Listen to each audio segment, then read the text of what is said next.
Hello and welcome to the History Show on Near FM. My name is Cathal Brennan, and as always I'm joined by my co-presenter John Dorney from theirishstory.com. If you'd like to listen to this or previous episodes of the History Show, please go to the Near FM podcast page on nearfm.ie/podcast/. This week we're very pleased to be joined by Kevin McCarthy. Kevin is an author that has used the Irish Revolutionary period as a backdrop for some of his work, most notably The Peeler. The Peeler is a detective novel which was published in 2010. Hello Kevin, you're very welcome to the show. Hi.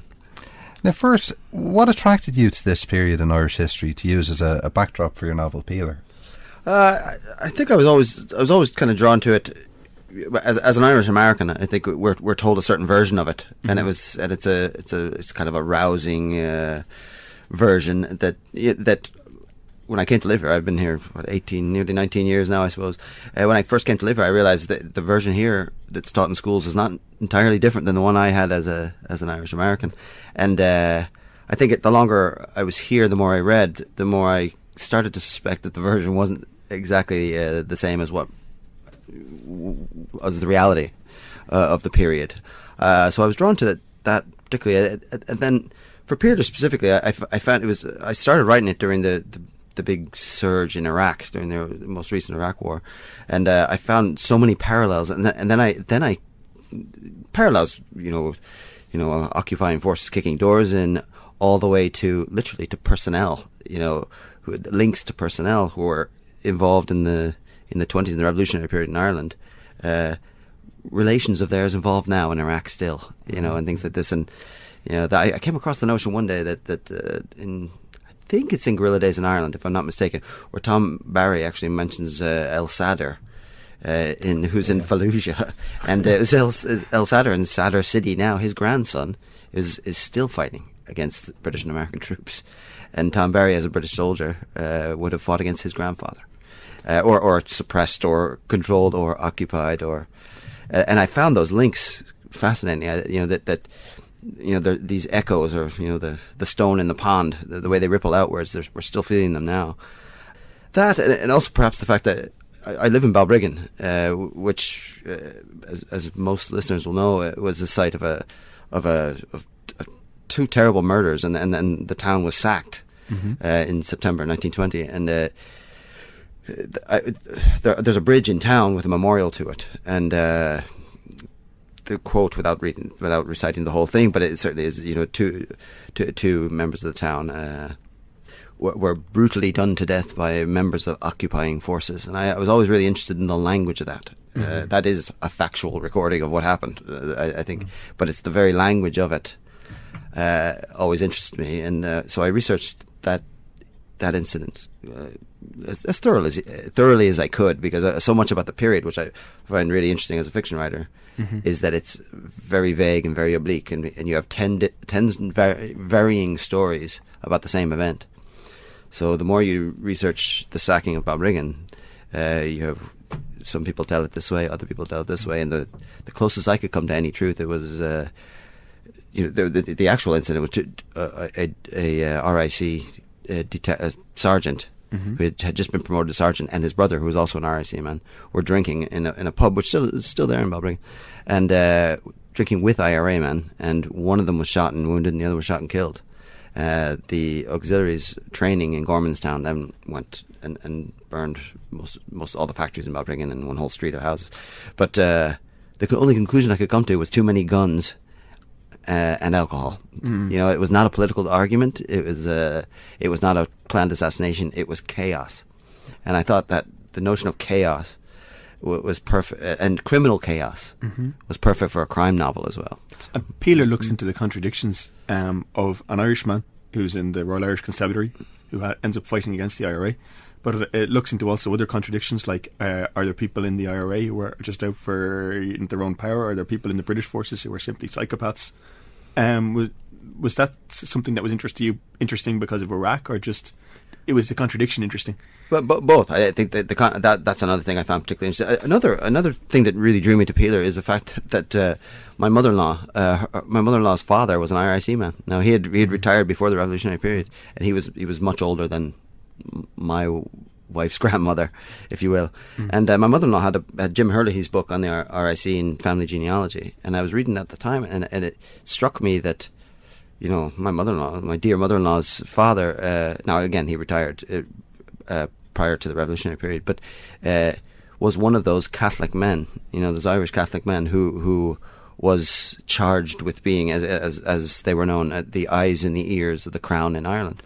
And that really fascinated me. You know, what he must certainly have, because you know, that entire family is they're quite Republican in their leanings and quite proud to be living and from and sovereignly Irish, and yet he was a servant of it. And then the more you read in the book, at any given time, Ireland was the most policed country in the world. There was something like, there were anywhere between 11 and 14,000 RIC men on average from their founding in the 1830s all the way to their disbandment in 1922.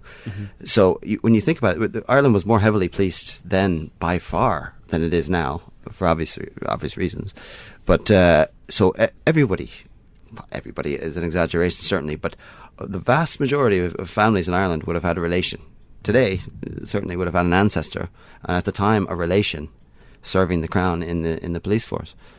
And yet, the version we're kind of fed generally is that, you know, Catholics anti-crown, you know, Protestant Unionists pro-crown, and I found that just quite simply too simple. And what I want to do in my fiction, and why I used crime fiction maybe particularly, is because it deals with the grey in history. You know, the murky areas that people, and the way people can hold two opinions at the same time. That and my protagonist, my main character, Sean O'Keefe, is a proud Irishman who wants an independent Ireland. Like many of the policemen, and I read many accounts from serving RIC men at the time, who wanted an independent Ireland, but were appalled at the methods being used to get it. You know, as Todd Andrews said, one of the best quotes I ever read about this, you know, this War of Independence was merely tyranny tempered by assassination. And Sean O'Keefe and many of the RIC men who served alongside him were appalled by the notion of this, and saw other means and order as being primary first, and the safety of the citizenry. Independence being important but secondary. And I thought that was interesting, that duality or that dichotomy. Actually, if you look at right at the time, I mean, the IRA weren't calling it the war until after it was over. They called it the terror at the time, terror. By which they meant the state forces actually, but the state forces used it also about them. So precisely. It tells you something about the climate, maybe. Yeah. That you know, terror as method, you know, and it wasn't the first conflict in history certainly to use terror or to even to recognise terror. You know, sure, it was said of the revolutionaries in the American War of Independence. In the same newspapers who were writing it in London in 1920, but it absolutely was. It was recognised as that kind of action. But the war came later. You know, in a way that maybe the Civil War justified the war that preceded it. Murky stuff. Yeah. Just something I was reading there recently, that after the land war, when the RIC's reputation would have been at its lowest, the RIC was actually probably at its most accepted level, just coming up to the First World War. Yeah, absolutely. I've come across that too, and you also come across people who say, particularly in West Cork, where I set Peeler, and I set Peeler there primarily because it was the area that had the hottest conflict in the country at the time, and quite simply was the most dangerous place to be a policeman. But there were a lot of the RIC men themselves, because in West Cork they hadn't regained that reputation that they lost, partly because the land war had been so savage in West Cork. But there were a lot of the IRA, in fact, and the IRB in West Cork would have viewed the War of Independence as just a continuation of the land wars, that the land wars had never really ended. And that's true in Cavan and Mayo and places as well. I think also in some degree in Kerry, although Kerry was quieter during the War of Independence, certainly a lot of that rose again in the Civil War. And you have a forthcoming book called, by the provocative title of Irregulars. Now, on this programme, we're very down on this term, and it's automatic acceptance. Chosen deliberately. Yes. Can you tell us about that? Yeah, it's the second in the Sean O'Keefe series, and it's set during the Civil War. So obviously, Sean O'Keefe is no longer an RIC man. He's been demobbed. And so this, while Peeler was kind of I call it an historical police procedural. Irregulars would be more in the lines of an historical private eye novel. he's doing a favour for a favour, where the most powerful brothel madam in Monto has lost her son. And again, I wanted to set it during the Civil War, again, because you had genuine criminal chaos. And the newspapers speak almost as much, if you go through about the outbreaks of robbery and things like this, a lot of which were political. IRA needed funding and things like that, so they robbed post offices, they robbed banks. Not unlike our more recent history. But there was also simply no police. The RIC had been disbanded. The Dublin Metropolitan Police still existed, and you had the formation of the Civic Guard, but no one paid any heed to what the Civic Guard were doing at the time. The DMP still functioned to some extent, but were unarmed, and were also not allowed to investigate war crimes as such. I stumbled upon an article about former black and tans and auxiliaries forming robbery gangs, strong-arm gangs they called them, and robbing banks and post office and creameries around the country. I thought it was a perfect setting for a crime novel, where there was genuine criminal chaos in the country, and where the average citizen was not so much fearful of the Civil War itself as the criminal chaos that surrounded it, or that accompanied it. So the title "Irregulars" I chose mainly because it was the newspapers who insisted on the term. The Minister for Information, who was it? I can't think of it. Pater Breslin. I think yes. Yeah, Pater Breslin. Yeah. Insisted on the term "irregulars." They could not be called Republicans anymore. After, I don't remember the date. It was I think it's August something. September, And so they were brigands or irregulars or this, and they know mutineers. Yes, mutineers, and they no longer engaged with Free State forces or requisitioned. They stole and they kidnapped. Literally, the terminology changed overnight to differentiate, to make them appear, to make the Republican side seem or appear to readers in the newspapers from the Free State perspective more criminal.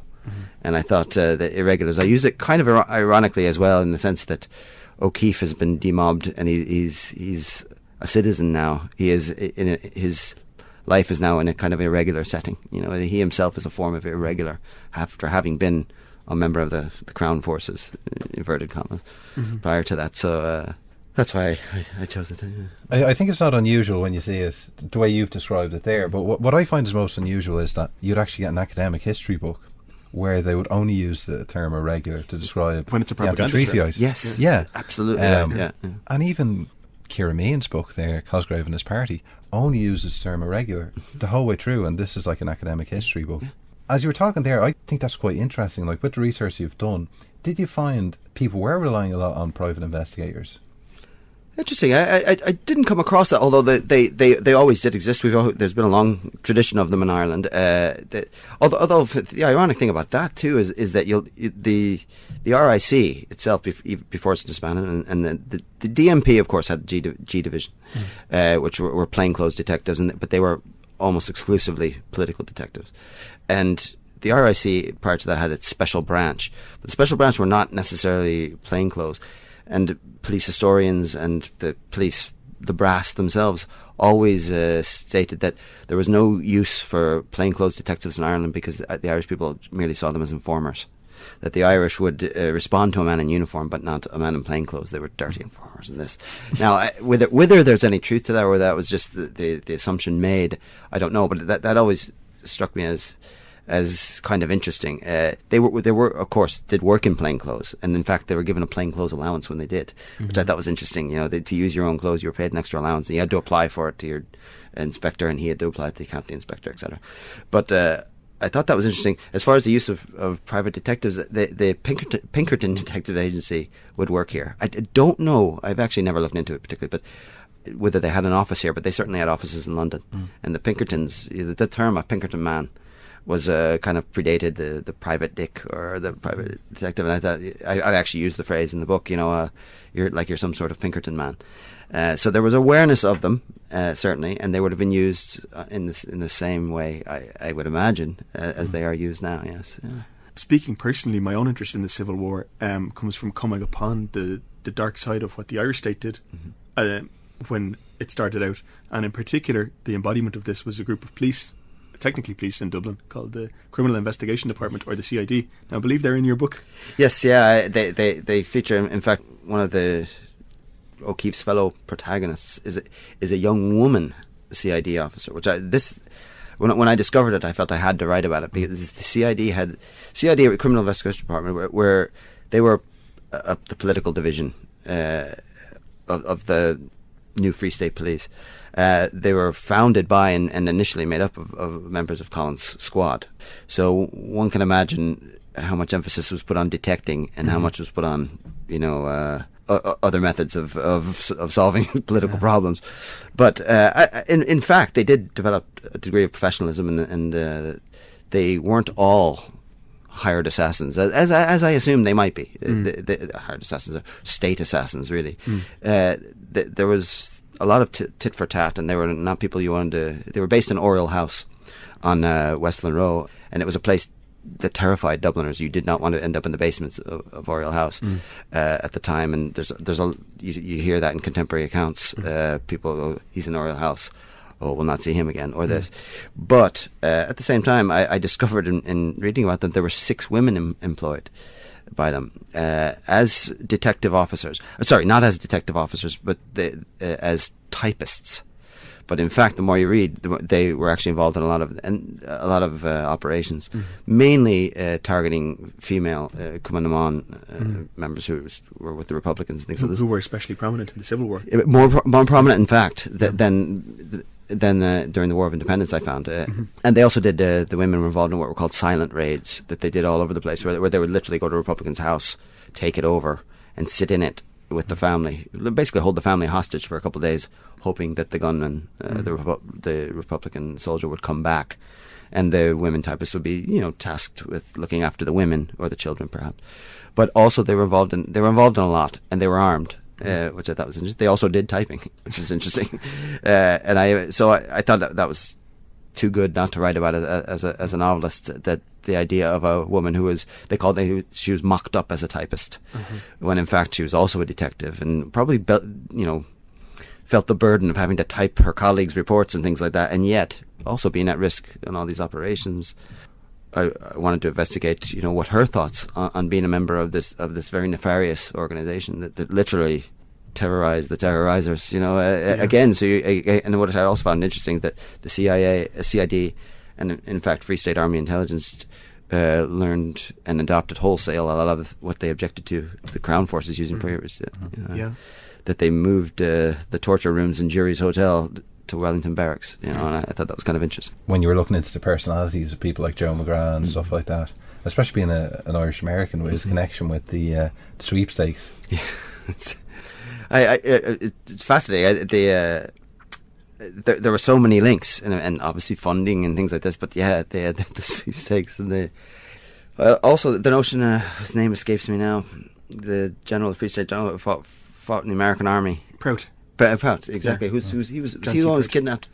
Ginger O'Connell. No, Ginger O'Connell. Well, he was also a US Army too. Yeah, I found there's a lot of connections, and there was also talk. I think I mentioned it in Peeler, that the British always thought that there were loads of doughboys coming back and fighting for the Irish. In the IRA, there wasn't, in fact. Nor were there Germans. Which is another rumour that was rife in British intelligence during the War of Independence. But I found the links fascinating. What I do plan to investigate in future novels is the ones... quite a lot of the Republicans then emigrated or fled or went on the run in America afterwards. And I think that's a really interesting thing. Somewhere now, this again, it falls into the realm of myth, but we're involved with our traditional view of gangsters in the 1920s with their Thompson guns in Chicago and the Valentine's Day massacre. I read somewhere, and don't quote me, but that one of the gunmen in the Valentine's Day massacre there in Chicago was a former IRA gunman. Yeah, I remember Brendan Behan's mother in her memoir said that her husband, whose name again escapes me, but he was an IRA operative, let's say, in the War of Independence and Civil War on the Republican side, and he was approached by Irish American bootleggers saying, "We need a man who's with your kind of skills in this day and age." He turned them down as it happened, but there must have been people who accept it. Well, they touch on that, and most recently, my wife and I were watching the box set of Boardwalk Empire, and they touch on that, and it's wonderful. I think it's very oblique, and it's kind of, but they get at it. Yeah, before we talk a bit more generally about novels and history, just about the Civil War. I mean, one thing that always fascinates me with the Civil War is it's very difficult to mythologise. Nobody comes out of it very well. Probably in Dublin least of all, apart from Kerry. Yes, yeah. So, what impression are you left with after your mental immersion into it? That was one of those terribly tragic things that didn't have to happen. Is the thing. We were speaking earlier about Ernie O'Malley and things like that. And the one thing that struck me is that they were really noble. I still myself don't know where I would have stood on the treaty or not. I can sit here right now and justify both sides and reject both sides at the same time. The thing that fascinates me is that there were great men involved on both sides who ended up doing terrible things and having to live with them afterwards. So the state, the Republic as we know it now, the 26th County Republic, became kind of this... the events that led to its formation really needed justification after the fact, because the terrible things were done in the Civil War. We have to make this work. So in a way, I'm perhaps not putting that well, but I find that as you say, no one comes out of it well, but particularly good men, intelligent men, reflective men, and women. I should say, didn't come out of it well, and yet. Unlike so many other countries, I mean, you think the Mexican Civil War was raging at the same time, and with millions dead. It was, whether it was proximity to Britain, whether you can give,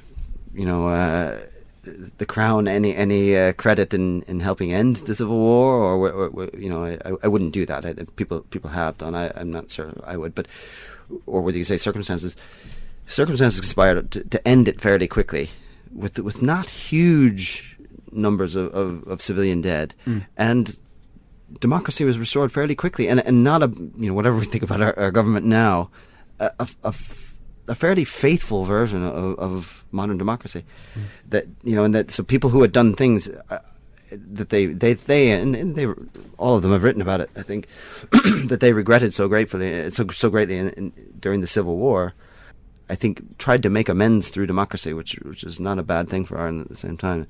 So if that would have happened without the Civil War, I don't know, it's all speculative, I suppose. But yeah, I mean, some people will look back at the Civil War now and think that the Civil War is where it all went wrong, that we could have achieved all the hopes and dreams that Irish nationalists had before independence about how Ireland could be, and that was, the counter-revolution, if you like, of the Civil War. Sort of spoiled everything. Yes. Is that just something a story that people tell themselves, do you think, or does it have anything in it? Certainly there's probably truth to it, but I mean, it's fine sitting here in Dublin saying that. Say that in Belfast, where you have or in parts of the 6 counties where you have significant numbers of people who rejected utterly the idea of a united or independent Ireland. In my heart of hearts, I believe some form of civil war would have happened, whether it manifested itself here or in the 6 counties or else. Or something much more prolonged than the border campaign afterwards, or something. But again, all speculation, and I don't know. And I think one of the things I seek to do in fiction is say this happened, it was far more complicated than the version we're given, and that there were good guys on both sides, and there were terribly bad guys on both sides, and some of those bad guys wrote the history. Well, one of the things I think that always comes up whenever the film Michael Collins is shown on television is that people tend to take, especially younger people, tend to take their history sometimes from dramatic fictionalised accounts of Irish history. That, especially with Michael Collins, people seem to believe, the film Michael Collins, people seem to believe that it's gospel. But even for yourself as an author, and I presume this seems to be the same case for Neil Jordan as well, that it's almost like a polemic. He's writing history backwards in terms of the Michael Collins film. Is it hard sometimes to put yourself in the moment and write the character as he's experienced it now, or to almost say, well, this is what I would have liked to happen, looking back from 2013? Yeah, really interesting question. You find yourself doing it. I think a good novelist will catch himself in the editing stage and say, oh, that's a bit didactic, or that's a bit wishful, or whatever. I don't tend to use real historical figures appear in my books, but they kind of appear in fringe roles, and they rarely have much dialogue. I believe in historical fiction should be as authentic as possible. Good historical fiction doesn't have to be. You're striving for authenticity rather than veracity. But I will not have Tom Barry do something that he would not have done. He is in a place where he would have been or might have been, and I won't give him much dialogue either. Because I just think it's risky, because your voice is so easily transposed to your characters. What I do, of course, is use the fictional characters around them to do that. Now, hopefully, good fiction is the characters speaking themselves. It's not the author speaking. Mm-hmm. And like I say, you catch that in the editing stage, hopefully, or whatever. The characters begin to take their own lives anyway, and take on their own lives as the story develops. What you do is, what I try to do is set them within the thing, and history intervenes on them. Mm-hmm. And they intervene, and of course they can't change history. You're in a different kind of fiction then, I think. But so I try not to try not to put too much wishful thinking into the books. Well, we're just going to take a very quick break, and we shall be back with Kevin McCarthy after the break. Someone said sometime that history or historical writing is fact and novels are truth. Do you agree? Well, yes and no. I mean, historical novels really have their place. I found a great quote recently. If I could read it to you. Go ahead. It's by she's a historical writer of historical fiction called Lauren Willig. She writes actually Napoleonic fiction, none of which I've read. I'll admit right now, but I thought this quote was fabulous. And she says, "Whether I like it or not, most of my images of what various historical periods feel, smell, or sound like were acquired well before I set foot in any history class. They came from Margaret Mitchell, from Anna Seton, from MMK, and a host of other authors. Whether historians acknowledge it or not, scholarly history's illegitimate cousin, the historical novel, plays a profound role in shaping widely held conceptions of historical realities." And that quote struck me so much that I wrote it down, because I feel that. I've read a lot of non-fictions. Let's say, just to cite a recent example, I read popular histories, say, of World War II and things like that, the Anthony Beaver and things, the general ones that most people read. I don't go into hugely great depth of it, but my knowledge, my sense again of the smell and the taste, the atmosphere, the essence of those historical periods comes from Alan First and his novels, or from just canon, or I think there's.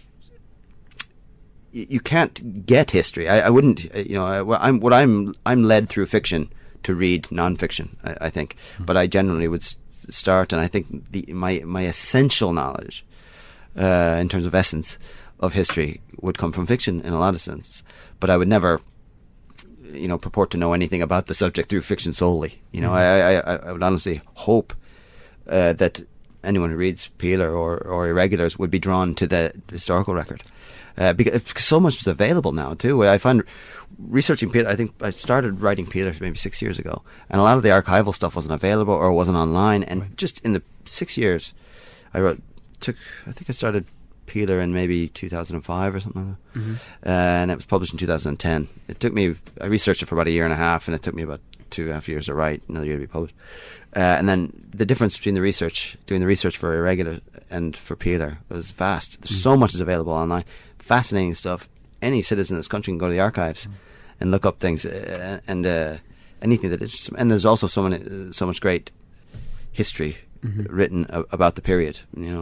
Great authors. Well, I haven't read Irregulars yet, obviously, but one thing that I did enjoy about Peeler, and one or two, not all, but one or two other fictional representations of the Irish Revolution, is that as a historical writer, you are somewhat trammelled. There are points where you have to say, look, I don't know what this person thought. I think this might have been this, but in conscience I can't say that I know.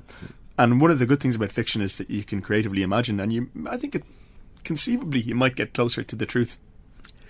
Well, again, you're talking about J.G. Farrell, the great Liverpool Irish historical writer, said, and I love this, and I have this pinned above my thing, is that the history leaves the important things out. I mean non-fiction history, and it leaves out the detail of what being alive is like. Mm-hmm. And that's the way we experience history ourselves. Sitting here, in Dublin today, we're experiencing history every day, and we feel it, and we smell it, we taste it, and we touch it.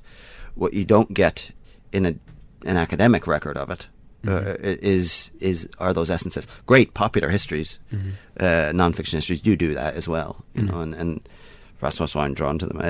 But nor am I an academic historian. I'm a magpie. I collect a lot, and then I focus. I read widely about a subject, and then I think. Then I read to serve the plot. So you also find yourself the plot changing, however, based on the non-fiction you read. But I really honestly think that detail is vital. It's the Barry Unsworth, the great British writer, calls it the plumbing. It's the plumbing of the novel. I think it's Barry Unsworth who says that. but actually Barry Unsworth says another really interesting thing. He says that the burden for the historical novelist is not to prove everything can happen or did happen, but to write so that what he has written can't be disproved. Right? And I think that's as I said before, the notion of authenticity rather than veracity. You can't. Occasionally, my editors or first readers, people I give my early drafts to read it, say, "Oh no, that they didn't use that caliber round in that rifle," and part of you say, "What? How many readers are going to know it was 45 ammunition rather than .9 millimeter, whatever?" I don't know a whole lot about guns, but I mean, I know more now than I did, and my brief stint in the military. But I would insist on getting it right, and I'm so grateful when people do catch those things at draft stage, because I think those are the things. If even one reader I find something inauthentic or untrue, if they find something lacking in veracity, it challenges the authenticity of it. And I want everything to feel as authentic as possible in my books. Well, I think somebody made that point as well about Agatha Christie's novels. From a detective's point of view, even things like poisoning and science, the research was really intense and quite correct for anybody who wants to analyse it and go back and see if it was correct what she was doing. But something that I always thought that would be interesting but never really has happened in terms of Irish history and 20th century Irish history was counterfactual history novels. There's so much stuff to do with the Second World War and novels, what if Germany had won the war, Robert Harris, and there's probably a million of them. But there seems to be a huge niche in the market for an Irish historical counterfactual novel, kind of like a Robert Harris Fatherland kind of type novel, exactly. Yeah. Well, I think I haven't read it yet. I've saved it. I'm saving it for my next holidays, or when I'm researching something else at the moment. So I'm kind of rationing my fiction at the moment. But Stuart Neville's most recent novel, Ratlines, is set during the 60s. Charles Haughey features as a character in it, and it's about the Nazi. The rat lines from Germany to neutral or more forgiving. More forgiving. I was trying to think of a word, John. But and the ones who settled in Ireland, we know some of them did, very prominent people. And his novel, again a crime novel, again is it historical fiction or not? Set in the 60s. It is set in the 60s, in the late 60s. I would count that as historical fiction. How far back does something have to go to be historical fiction? It's endlessly debated. I would argue that if you have to research it and didn't experience it yourself, it's historical fiction. But it's I think it's a fascinating, and it's kind of a counterfactual history if I understand it. Again, having not read it, but I think it would be really interesting. What would happen if Ireland had not been neutral? Or this. I think the other big one as well is, what if something you sometimes hear from historians, but from an author's perspective, I think would be very interesting. What if the 1916 Rising, the leaders had waited 2 years and waited to that general revolutionary era throughout Europe just towards the end of the Second World War, and the conscription crisis here in Ireland as well. Yes, if they waited to conscription, or had they waited till after the Bolsheviks, would they have been treated? Would they have all been annihilated? Would they have executed thousands? Who knows? Very interesting. We always end up talking about revisionism on this program. We almost have a time slot for it in the programs. But in Roddy Doyle's novels, A Star Called Henry, and the subsequent novels based in and around the Irish Revolution, there's a very much, for me, a sense of a 70s and 80s perspective. But we're very disappointed with the Irish state. It's all very dull and backward, and it's the fault of these people who made it, basically. There's a little bit of that in Peeler, like some of the characters you say. Memorably, one of your characters complains about sexually oppressed IRA men, you know. Another one complains about, you know, corrupt local politicians, you know. Yeah. And you can always say that's a Fianna Fáiler from the, you know, or people's perception thereof. Yeah. But do you think that runs through your thinking on about it? Is it like where did it all go wrong? Or no, well, yes and no. As I said before, I honestly think that the revolutionaries who I'm writing about did great by the country. You know, in the years that followed. I mean, there were real acts of political and actual, you know, actual bravery in coming in from the cold and participating in democracy when you could have continued you know, some low burn civil war for years and years and years, and that didn't happen. So on the one hand, I would think no. That's not my take on it wouldn't be quite as straightforward as that. On the other hand, I would argue that people in 1920 when Peeler was set and in 1922 when Irregulars was set, people were complaining about local politicians back then, and people were feeling oppressed by the state already. Although one of the interesting things I found is that Ireland was a far more liberal place, say, you know, in terms of sexual mores and things like, and far more open to political views like socialism and things like this prior to the Free State, certainly. That so under an you know, a supposedly terribly oppressive you know, imperial rule, the place was actually far more progressive in some ways, which is it's a contradiction we don't like to consider, perhaps, but I found that to be true, and that can be debated certainly, and I have debated it before. But so on the one hand, again, I would go back to if my characters were saying it, I would have to believe in my heart of hearts that they would have been, if they're complaining about it now, they were complaining about it again. I think that again, that's one of the essences of historical fiction, or certainly it is for me. And one of the wonderful things about history is that the more you examine things, the more you realize people don't change. You know, that situations change, politics change, conditions change, but people don't. You know, what's in their hearts, you know, what's in their minds, and what comes out of their mouths rarely changes. And I think that the best historical fiction, it shouldn't be written with the intent of showing us what's happening now, should happen then, but you should feel echoes of it. You should feel that, or you should see shadows of what's happening now in the fiction you're reading, or vice versa. You know, and so hopefully I know I'm trying to think of the characters who said those. In fact, I've just recalled them. Yes. Well, isn't that the case that sometimes when you're looking at, you know, if you want to think of a representation of working class Dublin Protestants, sometimes you turn to Sean O'Casey and, you know, The Plough and the Stars or The Shadow of a Gunman, rather than an academic historical work.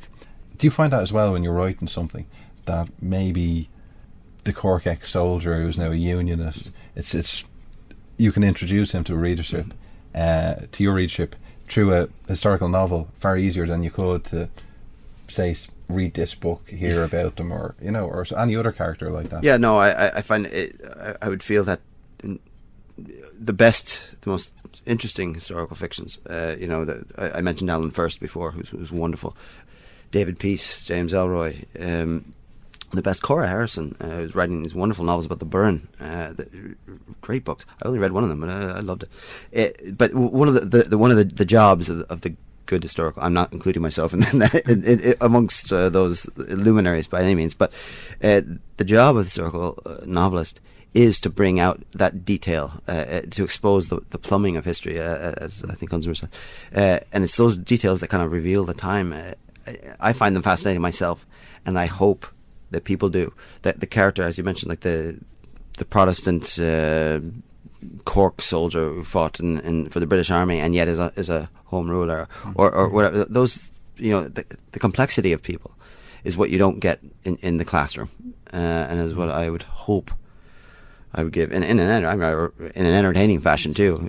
You know, they're entertainments after all, and they're crime novels, and they have a mystery, and I hope the plot is most important. To some extent. There's something very interesting. I think one of the best writers of historical fiction in Ireland today is Owen McNamee, and again he writes about a more recent period in Irish history, the 50s, 60s, 70s, 80s. Generally, his books are set in the North, but what he does so much, he actually addresses the whole notion of how history is told, which I think is a really I perhaps examine what isn't told, but he examines the way the state tells history through his novels. I think that it's the notion of myth as historical record, which I think is a fascinating take on it. Again, he uses real cases and real characters and people from history, but you are never certain. You asked, is these historical novels, people getting their history from them? In some cases, I would argue that the way the history is written, that the fictional account, that say someone like O'Mahony writes it, or David Peace or Alan Verse, their record is as accurate in some ways as the state's record. It's all myth, and there's so much fiction in the state's record, even in the archive. What happened or didn't happen. Yeah. That a fictional account can be a truer account in some ways. Picking up on something you said there, the great advantage a novel has is that it can show great complexity, whereas a non-fiction account, almost by its nature, no matter how nuanced it is, has to tell a story. It has to mean something, which is its great limitation. It's possibly the advantage that a novel has. Yeah, and equally the disadvantage the novel has in some cases, more popular historical fictions, is that they tell history as a narrative that makes sense. Not non-fiction history or academic history. Yeah. I think has a duty to reflect the chaos and the complexity, but the very fact that a lot of it doesn't make sense. Yeah, crime novels, like I write, they have a structured plot. They have a certain. They're set in a certain time frame, and things generally. Now, I'm not giving anything away here, but they generally resolve themselves. Whereas history, as we know, doesn't. Timothy Snyder, who wrote a very good book recently about the Stalinist and the terror and the Holocaust in Central and Eastern Europe and Russia, said one thing that he said at the end was, people assume that from great suffering must come great meaning, but it's not true. Yeah. In the end, maybe it means nothing. Yes. And this struck me from looking at the Irish Civil War, which in terms of, as you said, lives lost was nothing by that standard, but it was still quite very bad for people at the time. Absolutely. But it did strike me, having immersed myself in the Civil War for various years, maybe it really doesn't mean anything. Maybe it was just a mistake, a confluence of events, and it doesn't necessarily mean anything, which is a disturbing thing. But I think, when you really get into the nuts and bolts of history, that might be true. Yeah, absolutely. Could it simply have been on trend at the time? All of Europe, there were insurrections everywhere in Europe at the time, and a lot of people would argue that the War of Independence, say, for example, the uprisings in Serbia, in Iraq, in the early 1920, were all offshoots of World War One. World War One fought out of the trenches and on the nationalist fronts, of various countries. And the Civil War, an extension of that. And so, are they? Obviously, people impose meaning upon them. Yeah. The notion of national sovereignty and national identity and things like this. But were they mere extensions? There was a lot of armaments around; they had to be used. Exactly. This is something that disturbs me greatly of late. But as humans, we need to make sense of things, and that's why we have history. Yeah. But the problem is, history doesn't always oblige us. It doesn't necessarily make sense. No. That's a great way of putting it. It doesn't oblige us by making sense. I think novelists try and make sense of the human condition, or I think maybe of the way history affects people at the time. As Farrell said, the detail of what being alive was like during the Civil War, detail of what being alive was like during the War of Independence in West Cork, and that if I achieve that, I will be very happy, and if I've written a story that grips people, as a novelist, the story comes first, but in a lot of cases, history lends the story, and it's up to the novelist to dig out the detail, I think. Yeah. And that brings us then to the question of what next for Sean O'Keefe. Does he write again, or he does? He will. Yep. Yeah. I'll get this one out first. This New Ireland will publish this one at the. I think it's the first week of May. It's coming out in all good bookshops. Yeah, in all good bookshops around the country, and digital outlets. But so after that, we'll look and see. I have two more planned. There's fascinating stuff that you just find researching one novel. You come across great nuggets for our next one. And the 20s generally, even after the Civil War was inverted commas, there was was really interesting, very nasty stuff going on around the country, in Dublin in particular, that I'd like to look at and investigate. And I think O'Keefe's a great, I say vehicle because he's very real to me. He's like a person to me. But the O'Keefe novels are a great vehicle, I think, to look at some of the kind of lesser heralded nasty incidents in early Free State history, the underbelly of early Free State history. That's what really fascinates me. Yeah. We'd just like to say thank you very much there to Kevin McCarthy, and Kevin is the author of Peeler, and we'll be looking forward to reading Irregulars when it comes out. Thank you also to my co-presenter John Dorney from theirishstory.com. My name is Cathal Brennan, and if you'd like to listen to this or previous episodes of the History Show, please go to the Near FM podcast page on nearfm.ie/podcast/.